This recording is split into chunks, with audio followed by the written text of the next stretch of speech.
அனைவருக்கும் வணக்கம்பா. ஸோ இன்னையோட நம்ம யூடியூப் செஷன் நம்ம டியூனிஎஸ்ஆர்பி எஸ்ஐ அண்ட் பிசிக்கான எக்ஸாமில் நம்ம கேலண்டர் இது ஆக்சுவலாக ரெண்டு எக்ஸாம்லேயும் ஒரு முக்கியமான ஒரு சாப்டர் தான். அதுலேருந்து ஒரு 10 MCக்கு வந்து ஒரு முக்கியமான வினாக்களை பார்க்க போகிறோம். அதில் முதல் வினா என்னன்னு பார்க்குறோம். ஃபர்ஸ்ட் கொஸ்டின் என்ன அப்படின்னு பாருங்க.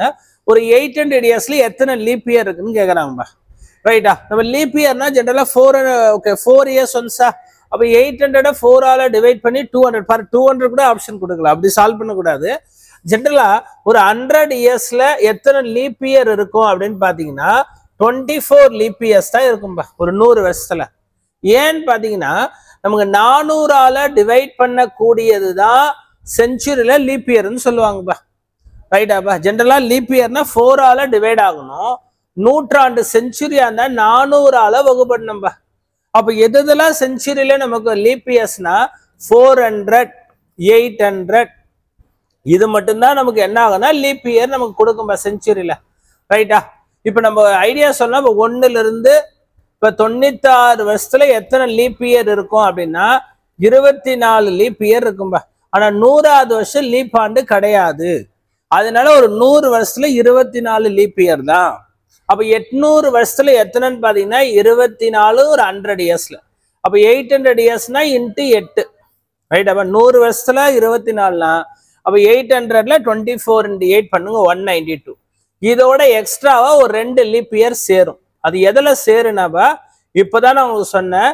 இதுல இருந்து ஆரம்பிச்சு 800 வர 400வது வருஷமும் 800வது வருஷம் தான் உங்களுக்கு என்ன கொடுக்குன்னா லீப் இயர் கொடுக்கும். அதனால இதுல எக்ஸ்ட்ரா வரக்கூடிய 400ஐயும் 800ஐயும் ஆட் பண்ண அந்த 2 லீப் இயரை சேர்த்துக்குங்கப்பா.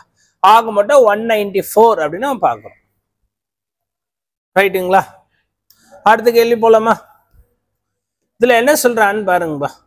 பிங்கி அப்படின்றவங்க பிப்ரவரி 29 2016 பிறந்தார். அது என்ன கிழமைனா மண்டே வருதாம்பா. ரைட்டா? அவங்க வந்து பாத்தீங்கன்னா 2099 வரை உயிர் வாழறாங்க அப்படின்னு சொல்றாங்க. அப்படின்னா வந்து அவங்களோட பர்த்டே பிப்ரவரி 29 இருக்குல்ல, அது மண்டே வரா மாதிரி எத்தனை தடவை அவங்க பர்த்டேவை செலிப்ரேட் பண்ண முடியும்? அதே பிப்ரவரி 29 மண்டே வரா மாதிரி எத்தனை பிறந்த நாளை கொண்டாடலாம்னு கேட்குறாங்க.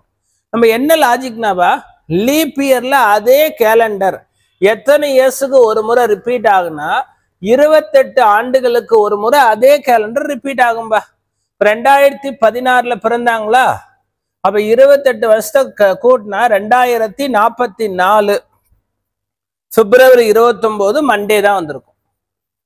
அடுத்தது பாத்தீங்கன்னா மீண்டும் ஒரு 28 வருஷத்தை கூட்டினீங்கன்னா 2072ல மீண்டும் அதே பிப்ரவரி 29 மண்டே வரும்பா.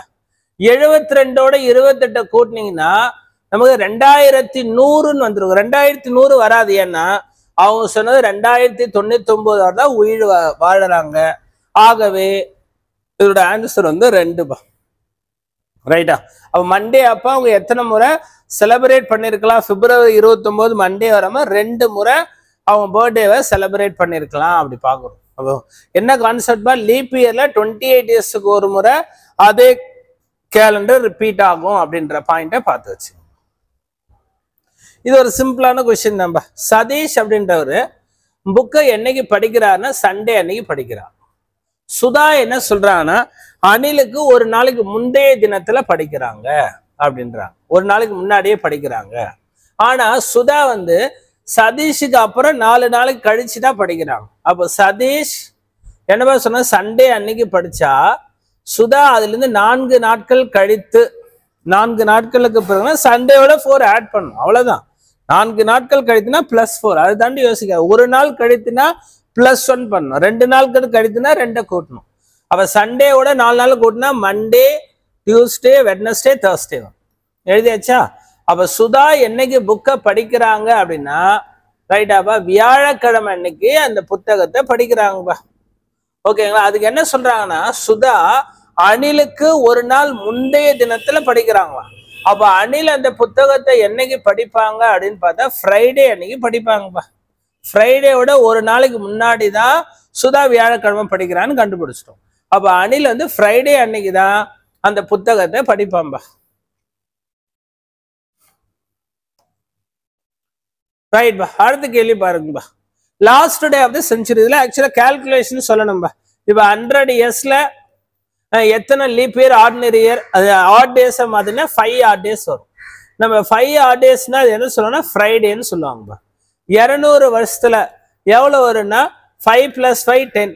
அது ஆட் டேஸா மாத்தினீங்கன்னா 7ஆல் வகுத்தா 3 3னா கேலண்டர் பிரகாரம் வெட்னஸ்டேன்னு சொல்லுவாங்க. இப்போ 300 வருஷத்துல எத்தனை ஆட் டேஸ்னா 5 10 15 7ஆல் வகுத்தா 1 1னா என்னப்பா மண்டேன்னு சொல்லுவாங்க. 0னா சண்டே 1னா மண்டே.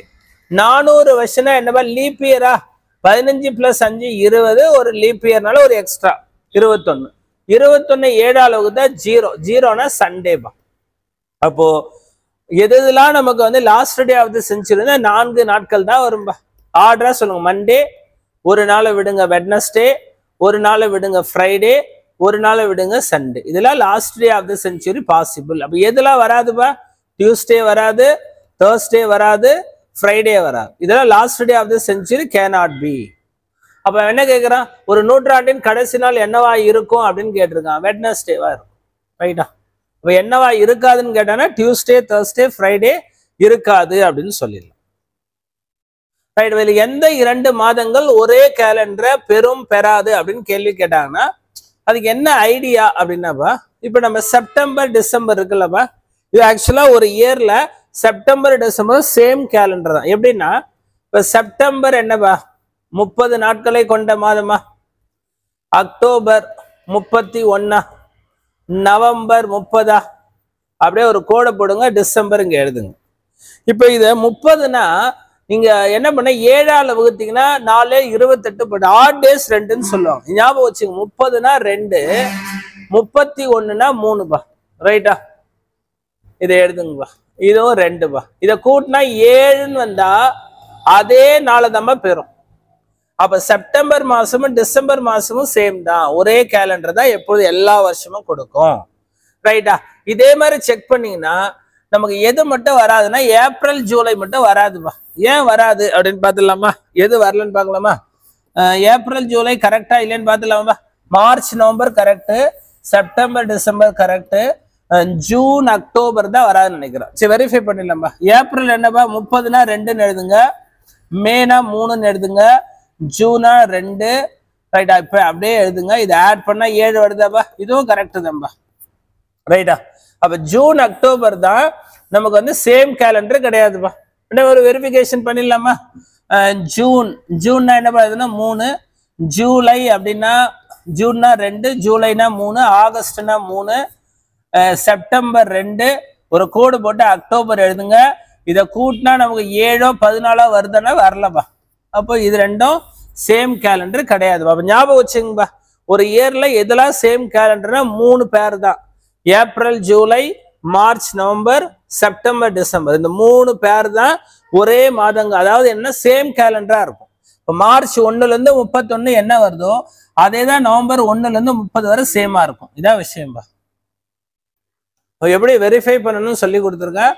அப்படியே இந்த பேரையே ஞாபகம் வச்சுங்க. ரைட்டா? மொத்தம் 3 ஜோடிகள் தான் இருக்காது. இன்னைக்கு வந்து செவ்வாய்க்கிழமைன்றாம்பா. ரைட்டா? My uncle will come after 45 days. எனது மாமா 45 நாட்களுக்கு பிறகு வருவதாக கூறியுள்ளார். என்னுடைய மாமா எந்த கிழமை வருவார்? அப்ப செவ்வாய்க்கிழமைன்னு சொல்லிட்டாங்க இன்று. அதோட 45 நாட்களை கூட்ட போறோம். அதுக்காக 45 நாட்களை நீங்க கூட்ட வேண்டிய அவசியம் இல்லை. அது 7ஆல வகுத்துருங்க. 6 42 போயிடுமா? மீதம் வரக்கூடிய ஆட் டேஸ் 3பா. அப்ப டியூஸ்டேவோட 3 ஆட் பண்ணா வெட்னஸ்டே தேர்ஸ்டே ஃப்ரைடே. இதுதான் ஆன்சரா சொல்ல போறேன். ரைட்டாப்பா? அப்ப என்ன ஆன்சர்னா ஃப்ரைடே தான் அவர் வராரு. அடுத்த கேள்வி பார்க்கலாமா? கலா வாணி 2 பேரும் ஃப்ரெண்ட்ஸ் ஆம்பா. கலா சொல்றாங்க இன்னைக்கு என்னோட பிறந்த தினம் அப்படின்றாங்க. இவ வாணியோட பிறந்த தினம் என்னைக்குன்னு கேக்குறாங்க. அதுக்கு வாணி என்ன சொல்றாங்கன்னா இன்னைக்கு மண்டே, என்னோட பிறந்த நாளை சரியா 75 நாட்களுக்கு முன்பு நான் கொண்டாடினேன் அப்படின்றாங்க. ரைட்டாப்பா? 75 days ago Vani celebrated birthday அப்படின்றாங்க. அப்ப இன்னைக்கு மண்டேவா? 75 நாட்களுக்கு முன்பு என்ன கிழமைபா? 75 நாளை போய் நீங்க மைனஸ் பண்ணுவாங்க. ஏன் மைனஸ் பண்ற? 75 நாளைக்கு முன்னாடி, பிஃபோர் 75 days. 7ஆல வகுத்தா 10 7 70 போயிடும். மீதம் வரக்கூடியது 5. மண்டேல இருந்து 5 கழிச்சா என்னப்பா இருக்கும்? சண்டே. ரைட்டா? சாட்டர்டே, ஃப்ரைடே, தேர்ஸ்டே, வெட்னஸ்டேன்னு வரும்பா. ரைட்டா? புதன்கிழமை தான் வாணி அவங்களோட பிறந்த தினத்தை செலிப்ரேட் பண்ணிருப்பாங்க அப்படின்னு பாக்குறோம். அடுத்த கேள்வி பார்க்கலாமா? ரைட் வா. ரிபப்ளிக் டே அப்படின்னா எல்லாரும் தெரியும். குடியரசு தினம்னா ஜான் 26. அது என்ன கிழமையில வந்திருக்குன்னா சனிக்கிழமையில வந்திருக்கு அப்படின்றாங்க ஒரு பர்டிகுலர் இயர்ல. இப்ப அடுத்த மாசம் பிப்ரவரி 14 ரைட்டா சிவராத்திரி அப்படின்னு சொல்றாங்க. ரைட்டா ஓகே, சும்மா ஒரு அசம்ஷனா தான் கொடுத்துருக்கான். ரைட்டா பிப்ரவரி 14 உண்மையிலே சிவராத்திரி வந்துச்சு, அதெல்லாம் நமக்கு தெரியாது, கொடுத்து வச்சு சால்வ் பண்ணுங்க. பிப்ரவரி 14 ஓகேங்களா சிவராத்திரி அப்படின்றாங்க. இப்ப பிப்ரவரி 14 என்ன கிழமை வரும்? அவ்வளவுதானே. ஜான் 26 சனிக்கிழமைனா பிப்ரவரி 14 என்ன கிழமை? அப்ப 26 கொடுத்துறோம். இன்னும் 5 நாளை கூட்டினா அந்த மாசம் முடிஞ்சிடும். அப்புறம் ஒரு 14 இதை கூட்டினா 19. 19 7 அளவுக்கு தான் 2 7 14 போயிடும். அப்ப ரிமைனிங் வரக்கூடிய 8 days 5. அப்ப சாட்டர்டேவோட 5 days ஆட் பண்ணுங்கப்பா. ஆட் பண்ண என்னப்பா இருக்கும்? சண்டே, மண்டே, டியூஸ்டே, வெட்னஸ்டே வந்துருமா? ஐடியா ஓகே பாருங்கப்பா. இப்போ ஜான் 26 சாட்டர்டேன்னு பார்த்தோம். அதோட 5 days ஆட் பண்ணா ஜான்ல 31 முடிஞ்சிடும். ரைட்டா பிப்ரவரி அப் டு நமக்கு 14 தானே சொல்றா. அப்ப 19 2 7 14 போச்சுன்னா மிச்சம் 5. ரைட். அவ சனிக்கிழமையோட 5 நாள் ஆட் பண்ணா நமக்கு ஓகேங்களா என்ன டே அப்படின்றத நம்ம செக் பண்ண போறோம். தேர்ஸ்டே வந்திருக்குமா, வியாழக்கிழமை தான் வந்துடும். ரைட்டா 5 நாளை கூட்டினா வியாழக்கிழமை கிடைச்சிடும். அடுத்த கேள்வி பாருங்கப்பா. Day before yesterday was Thursday. நேற்றைய முன்தினம் வியாழக்கிழமைன்றாம்பா. அது எனில் ஞாயிற்றுக்கிழமை என்னைக்கு வந்திருக்குன்னு கேட்கலாம். ரைட்டா இது நம்ம சிம்பிளா சொன்னா முந்தா நேத்து வியாழக்கிழமை. ரைட். அப்ப இன்னைக்கு என்னவா இருக்கும்? சனிக்கிழமை. கரெக்டா முந்தா நேத்து தான் வியாழக்கிழமை, அப்ப இன்னைக்கு வந்து சனிக்கிழமை. ரைட். அப்ப சண்டே என்னைக்கு வரும்? டுமாரோ, நாளைய தினம் வரும். அவ்வளவுதானப்பா. இது என்ன நீங்க கிளியரா சால்வ் பண்ணா எக்ஸ் மெத்தடை ஃபாலோ பண்ணுங்க. இப்ப இன்னையோட டே எக்ஸ்பா, நேற்றைய முன்தினம்னா -2. கரெக்டா அதுதான் வியாழக்கிழமை. ஏதோ உங்களுக்கு சம் கிளாரிட்டி இல்லைன்னா எக்ஸை ஃபாலோ பண்ணுங்க, பக்காவா சால்வ் பண்ணுங்க. அப்ப தேர்ஸ்டேவோட 2 நாளை கூட்டினா ஃப்ரைடே சாட்டர்டேவா. இப்ப சண்டே எப்போ வரும்னா சாட்டர்டே டு சண்டேனா +1 டுமாரோ தானே, நாளை தினம் தானே சொல்ல போறோம். அடுத்த கேள்வி வாங்கப்பா. டே ஆஃப்டர் டுமாரோ சாட்டர்டே, நாளைய மறுதினம் தான் சனிக்கிழமைன்றான். அப்ப இன்றைய தினம் என்னன்னு கேட்டா அழகா சொல்லிடுவீங்க தேர்ஸ்டே. வியாழக்கிழமையாப்பா. சரி, வியாழக்கிழமை நம்ம கண்டுபிடிச்சிட்டோம். கேள்வி என்ன கேட்கிறான்? 3 days பிஃபோர் எஸ்டர்டே அப்படின்னு கேட்கிறான். நேற்றைய தினம். நேற்றைய தினம்னா -1. அதுல இருந்து 3 நாட்களுக்கு முந்தைய தினம். அதனால கேட்கிறான் 3 days பிஃபோர் எஸ்டர்டே. அவ்வளவுதான்பா. அப்ப தேர்ஸ்டேல இருந்து 1 கழிச்சா என்னப்பா இருக்கும்? வெட்னஸ்டே. வெட்னஸ்டேல இருந்து 3 நாள் கழிச்சா என்னப்பா கிடைக்கும்? Tuesday, Monday, Sunday. அவ்வளவுதானப்பா. இது கிளியரா பாருங்க. இல்லைன்னா நான் சொன்ன மாதிரி எக்ஸ் மெத்தட போடுங்க. பிரசன்ட் டே தெரியல எக்ஸ். டே ஆஃப்டர் டுமாரோன்னா நாளைய மறுதினம்னா +2 தான் சாட்டர்டே. அப்ப இன்றைய தினம் என்னப்பா? சாட்டர்டேல இருந்து 2 நாளை கழிச்சா என்னப்பா கிடைச்சோம்? தேர்ஸ்டே, வியாழக்கிழமைன்னு கிடைச்சிடும். இப்ப கேள்வி என்னப்பா கேட்கிறா? இன்றைய தேதியிலிருந்து 3 நாட்களுக்கு முன்பு நேற்றைய தினம். ரைட்டா நேற்றைய தினத்தின் 3 நாட்களுக்கு முன்பு. அப்ப தேர்ஸ்டேல இருந்து 4 நாளை மைனஸ் பண்ணா நமக்கு என்ன கிடைக்குன்னா சண்டே கிடைக்கும். ரைட். நன்றி, வணக்கம்ப்பா.